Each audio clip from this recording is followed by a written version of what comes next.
Hello. So, today I thought that I would make a video in honor of Febregency2023, which is a read-along where you read Regency or literature for the month of February. So, in this video, I wanted to focus on themes that you can find common throughout Regency era literature, but in particular, I wanted to focus on what themes are my favorite. So, my favorite concepts that are prevalent in Regency era literature. Also, I would like to quickly preface the video by saying that I am by no means a professional when it comes to literature, literary themes, and the such. I just find it really interesting. I did not get an English degree. I got a STEM degree, completely different. So yeah, I just like it for fun. I love reading classics. It's really all the books that I read are classics because I love being able to kind of intertwine reading with history, and I feel like you can really do that with classics. So these are just my perceptions of what I have read from Regency era literature throughout the years. So there could be things wrong. These are just really my opinions on what I've read. So I just like to preface that. These aren't facts. It's just my opinion, okay? All right, so the first theme that I want to focus on, which is one of my favorites of Regency era literature, is accessibility to the common people. So what I mean by accessibility to the common people is that a lot of the authors working during this time period wanted to create literature that is not elitist. They wanted to, and particularly, they wanted to create poetry that was something that everybody could read, that lower and middle classes could read, that didn't have such high levels of sophistication that only highly educated people could read them. And I'm going to tell you an example from 1798. So Samuel Taylor Coleridge and William Wordsworth in 1798 released a collection of poems called the Lyrical Ballads. And in the preface to this collection of poems, now I'm not sure which one of them wrote the preface, but we'll just say both of them wrote the preface. I'm not sure which one did. But if you look at the preface, in it, it says, "They were written chiefly with a view to ascertain how far the language of conversation in the middle and lower classes of society is adapted to the purposes of poetic pleasure." And if you go down a little bit further, they say that the person reading these poems might think that, in reference to the author, that many of his expressions are too familiar and not of sufficient dignity. Poets working during this time period were trying to get across the idea that everyone's experiences mattered and everyone's emotions mattered. Thus, it was important for them to not only write poetry that everyone could understand, but also to write poetry that explored experiences of people typically considered outcasts by society. And some examples of this, one of my favorite Regency era working authors, particularly he's a romantic. In fact, a lot of the themes and people I'm going to be talking about in this video are romantic authors because romanticism is just my favorite part of the Regency era in England. But one of my favorites is William Blake. I adore William Blake, and in particular for this theme, he has a collection of poems called Songs of Innocence and Experience. Now, Songs of Innocence was released first, and then a few years later, he released Songs of Experience. And in here, you can find, I'll give you an example called The Chimney Sweepers. I'll just read to you the first part of it. I'm going to read to you The Chimney Sweepers from the Songs of Innocence collection of poems. There is also another Chimney Sweepers poem in the Songs of Experience, but I'm going to read the first part of the Songs of Innocence one. It says, "When my mother died, I was very young, and my father sold me while yet my tongue could scarcely cry, 'Weep, weep, weep, weep. So your chimneys I sweep, and in soot I sleep.'" William Blake was really concerned with a lot of the social ills that he was experiencing in England at the time. And you can see that in this poem where he's talking about children who are forced to be chimney sweepers and the horrible conditions that they're forced to work in. He also has another poem that's London in this collection. If you haven't read Songs of Innocence and Experience, by the way, I highly recommend doing so. And in particular, make sure that you read them with the illuminated printing process that William Blake did. William Blake is just... he's incredible. He really, really is incredible. If you have not checked out his paintings, I know this is a literature video, but I totally recommend checking out his paintings. I love them. And one of my favorite things about William Blake, which you can see in almost all his poetry, is he combines his poetry with his artwork. And so in Songs of Innocence and Experience, why I think you should just honestly read the whole thing is because all of his poems, he has this beautiful layout, beautiful artwork to go with it. And I highly, highly recommend them. And also, if you're interested, you can look into, as I said earlier, the illuminated printing process that he kind of invented in order to make these. William Blake's incredible. He really is incredible. I love him and I could gush about him forever, but I will move on, okay? I'm going to say another example of someone else whose poems I've read who did this is Mary Robinson.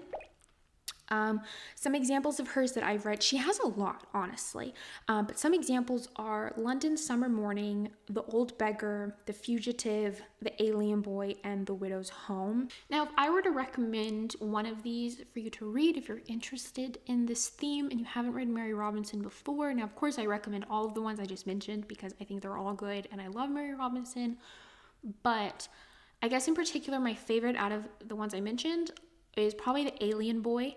It's about a young boy named Henry, and his father is persecuted and forced to go live in exile. And Henry, as a result of being his child, is also forced to go live in exile with him. And so Henry and his father now live a very secluded life. They're very secluded from society and now considered outcasts. I think Mary Robinson is great. She was really focused not just on outcasts in society, such as widows, beggars, things like that, but also with feminism. And she really looked up to Mary Wollstonecraft, although I don't think Mary Wollstonecraft liked Mary Robinson very much, but whatever. So I highly recommend you check out those options if you are interested, especially William Blake, by the way, because I just love him so much. Okay, so the next theme that is one of my favorites of this time period is nature.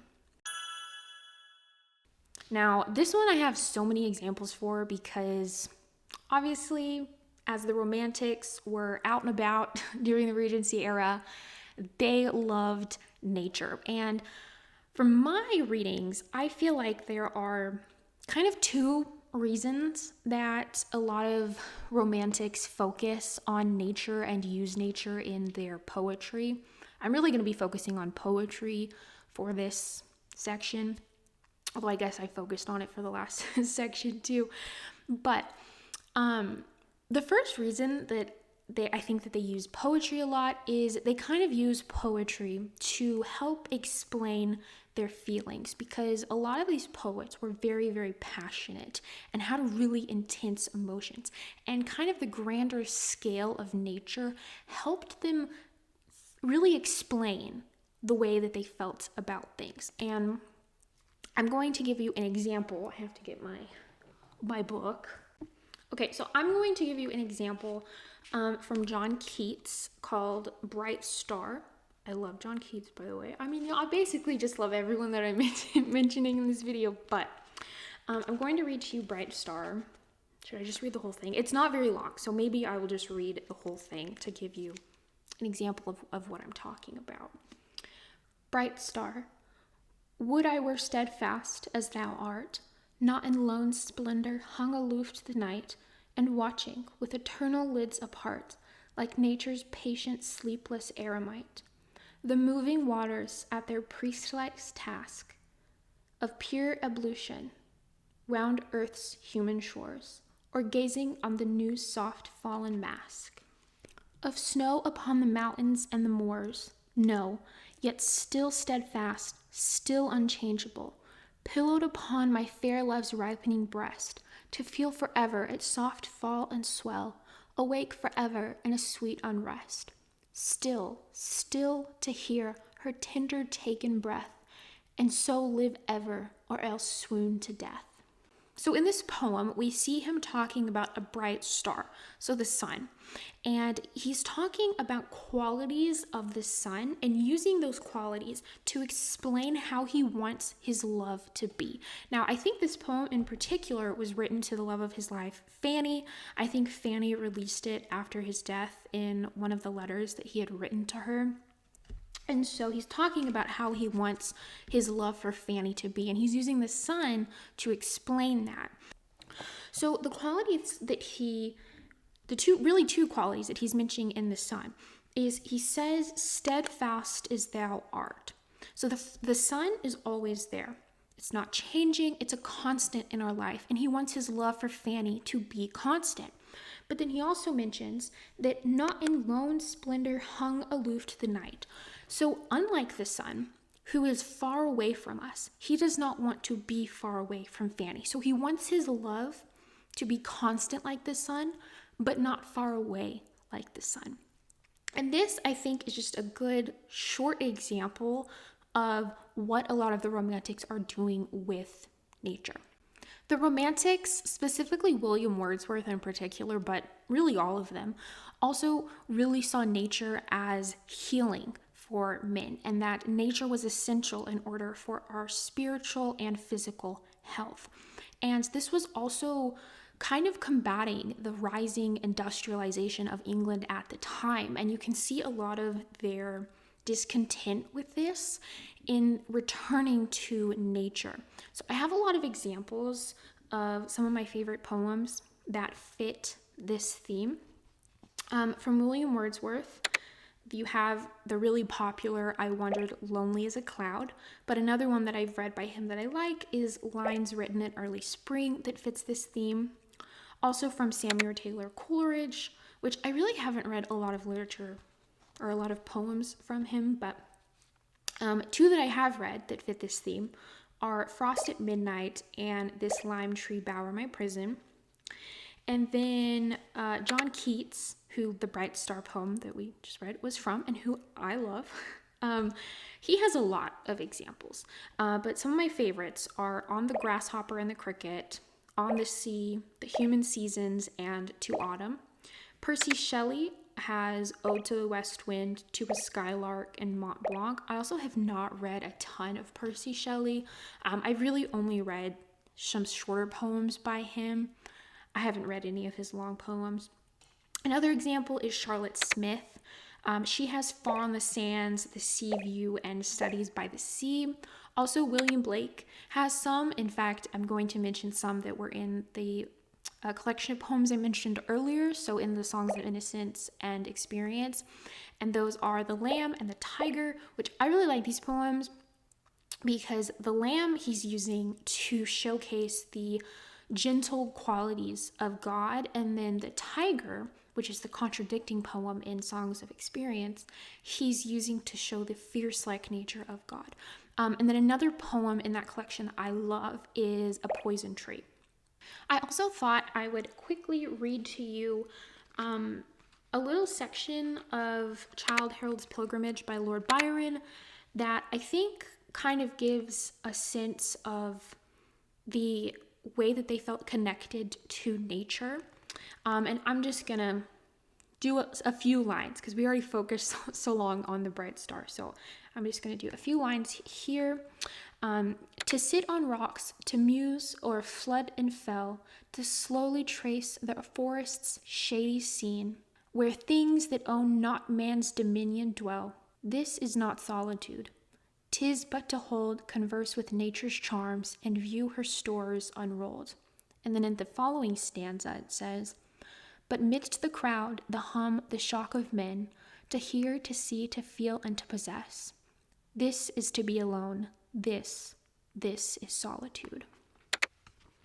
And of course, I recommend anything by Lord Byron, but I just thought I would read that part because when I was thinking about this theme, that part of Childe Harold's pilgrimage, it just popped in my mind and I was reminded of it, and I just thought that I would read that part too. The next theme that I really like in Regency era literature is medieval romances, also known as medievalism. So in the time period before this, we see the Enlightenment. And during the Enlightenment, there's a really big love for classical antiquity, Greece and Rome and such. But the Romantics really loved the Middle Ages. And you see this invigorated love for the Middle Ages in this literature.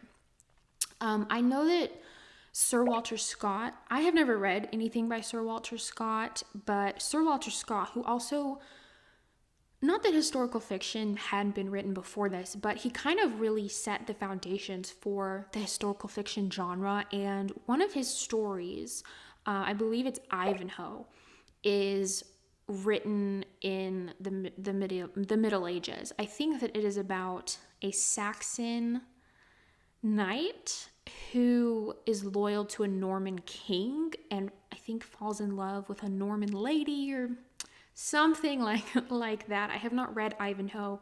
I don't think his other books were written in the Middle Ages, such as I think Waverley, Rob Hoy, or is it Rob Roy? Is it Rob Roy? I think Rob Roy is another one by him, but I haven't read any Sir Walter Scott. I might someday. I don't plan to read any this month for Febregency, but maybe someday. Although I think he does have a poem that is written in the Middle Ages. I don't know what it's called though.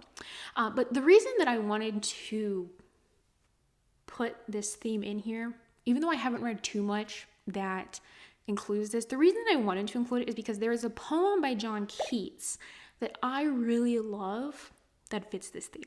And it's called The Beautiful Lady Without Mercy. Now, I think it typically goes by its French title, La Belle Dame Sans Mercy. I don't know how to say French.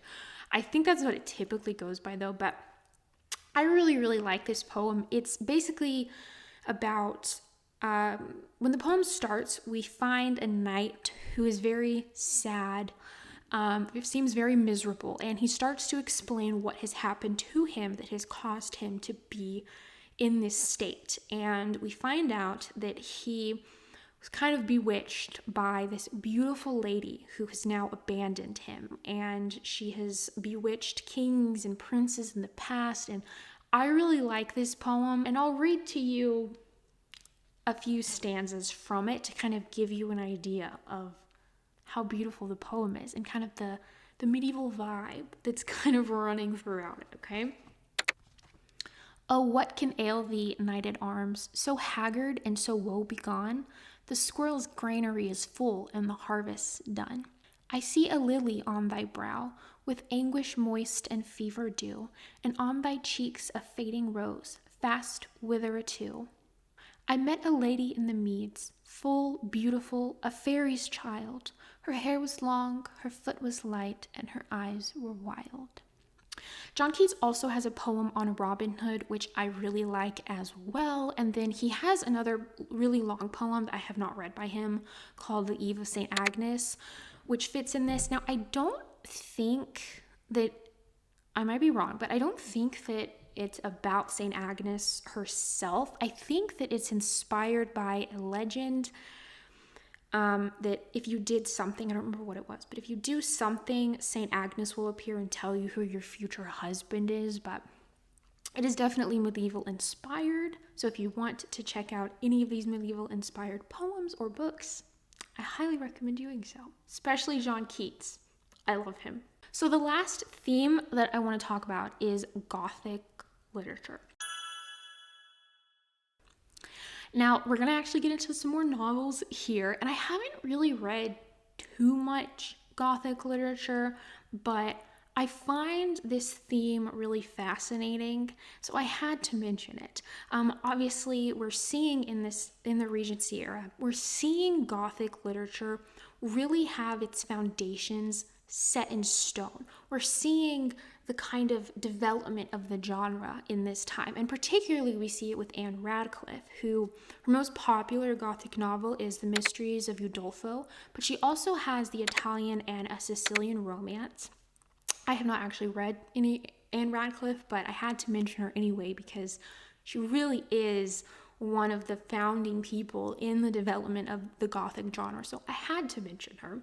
Another example is Frankenstein by Mary Shelley, of course. I am planning on rereading Frankenstein this month because I got a copy. It's actually over here. I got a copy of the 1818 edition. This is it's really long for some reason. And I read Frankenstein previously, but I read it in the obviously later edition. So I want to reread it in the 1818 edition. So I do plan on rereading Frankenstein this month. And another example of a Gothic literature novel, that's the same thing twice, but another example of Gothic literature during this time period is The Monk by Matthew Lewis. Now, I have tried to read The Monk by Matthew Lewis, but it is a book that I was not able to finish, and I don't think I ever will. I just think it's terrifying.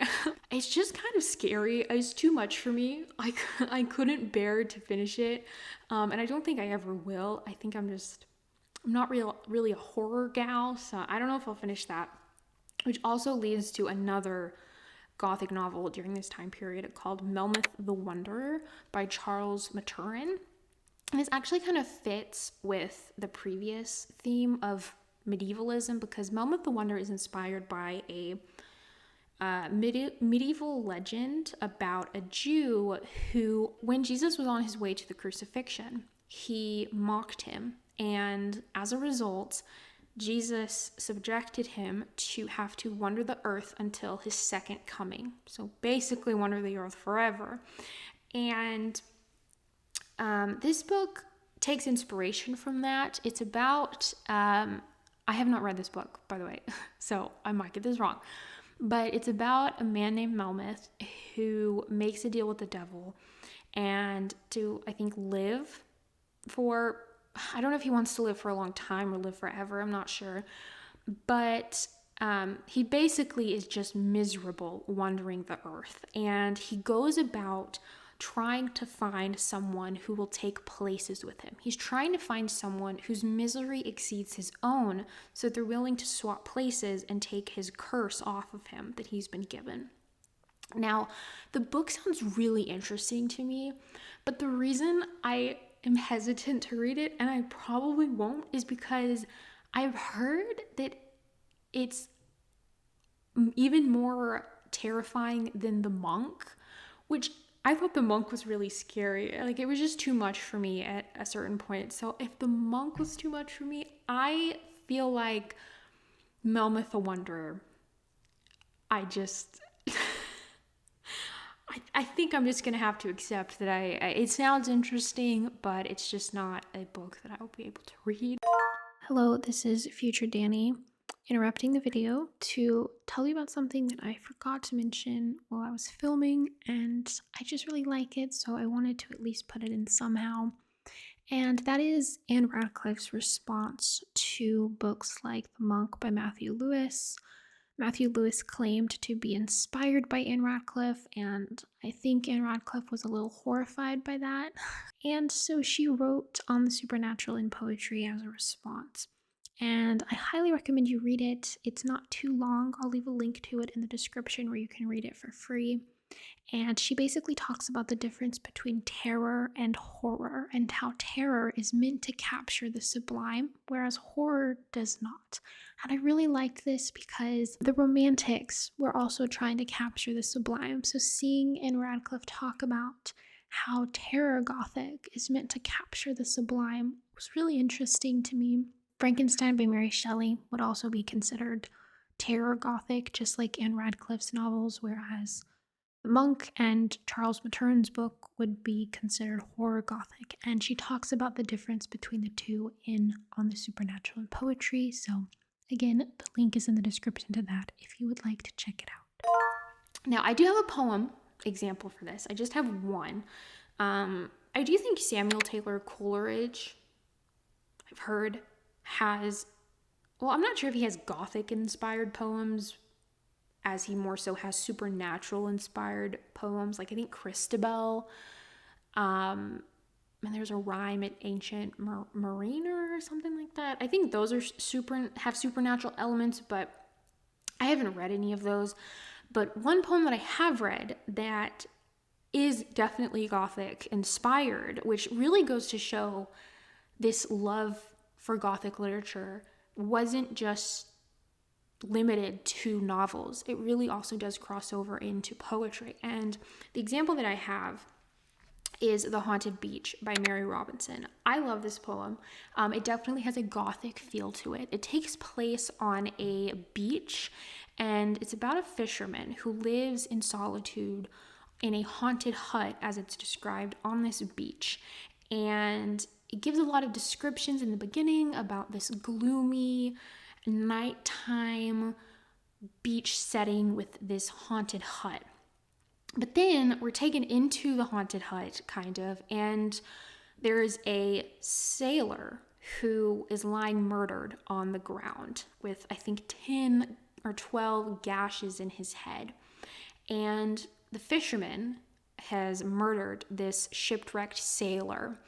And it's just a really eerie and has a kind of a melancholy ending to the poem. And it's not too long, so if you want to read just a really Gothic-y vibe to a poem during this time period, I really recommend The Haunted Beach. I really like it. Now, I do have to mention Northanger Abbey by Jane Austen. The main reason I'm mentioning this is because I feel like I have to mention Jane Austen somewhere in a Regency era video. Now, if I were to make a theme, as I've been doing, that I think Jane Austen would fit in, I guess I would make like a domestic realism theme and put her in that. But this video is about my favorite themes, and honestly, I'm not the biggest fan of Jane Austen, just because, well, I should say Jane Austen's literature. I love Jane Austen herself, but when it comes to Jane Austen's literature in general, any time period throughout history, past, present, I am not a fan of kind of domestic settings. I just find it really boring. I've tried so many of Jane Austen's novels and I just cannot get through them. But there is one Jane Austen novel that I have read, and that is Northanger Abbey. And I thought if I wanted to try to put Jane Austen somewhere in this video, I could put her here, just because Northanger Abbey, while it's not considered a Gothic novel, of course, you can see in this book with main character Catherine, she is obsessed with Gothic novels. And I think that it can still fit in this theme because it really shows the growing popularity of Gothic novels at the time. And I think that Northanger Abbey, if you are interested in reading an influence of Gothic literature on society at the time, you can read Northanger Abbey. Catherine, the main character, loves Gothic literature in the book. So it's kind of like getting a taste of Gothic literature without having to actually read the horrors of Gothic literature that terrify me. All right, so that is it for the themes that I'm going to be talking about in this video. Now, there are a lot more themes, obviously, that you can find in a lot of Regency era literature, but I just wanted to talk about my favorites, and I didn't want to have a ton of themes to go over so that it wasn't just a super long video. I could go on and on about more examples, but I just decided to restrict it to these 4. So I hope that you enjoyed this video. Goodbye.